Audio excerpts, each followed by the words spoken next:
తెలుగు రాష్ట్రానికి సుపరిచితమైన నాయకుడు, క్రైస్తవ సమాజానికి, తెలుగు క్రైస్తవ సమాజానికి ఆయన విషయంలో మాకు అనుమానం ఉంది. ఆయన మరణం విషయంలో ఎందుకు అనుమానం అంటే, రికార్డెడ్ గా యూట్యూబ్ లో ఆయన నాలుగు పోషిస్తానని, ఆయన కళ్ళు పీకేస్తానని ఎవరైతే మాట్లాడిన వీడియోలు ఇప్పటికీ యూట్యూబ్ లో వీడియోలు ఉన్నాయి.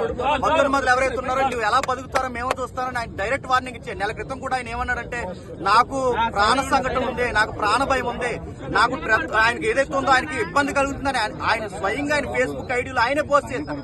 అందుకు మేము అనుమానిస్తున్నాం. మాకు డిఎస్పీ గారి నుంచి మాకు కావాల్సింది ఏంటంటే, ఈ యొక్క కేసుని యాక్సిడెంట్ కేసుగా కాకుండా అనుమానితమైన ఎఫ్ఐఆర్ గానీ మాకు ఇవ్వాలి, ఎంక్వైరీ చేయాలి, సీసీ ఫోటోస్ మాకు చూపించాలి.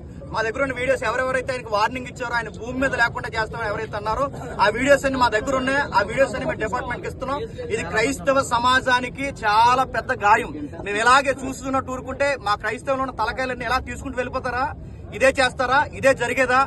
అంటే మేము మాట్లాడక మాకు భావప్రకటన లేదా? మా సబ్జెక్ట్ మేము మాట్లాడినందుకు ఇంత వార్నింగ్లు ఇచ్చి ఈరోజు మనుషులు లేకుండా చేస్తారా? ఇది మాకు అనుమానం. మా అనుమానాలు తీరాలి. దీనికి డిపార్ట్మెంటే న్యాయం చేయాలి.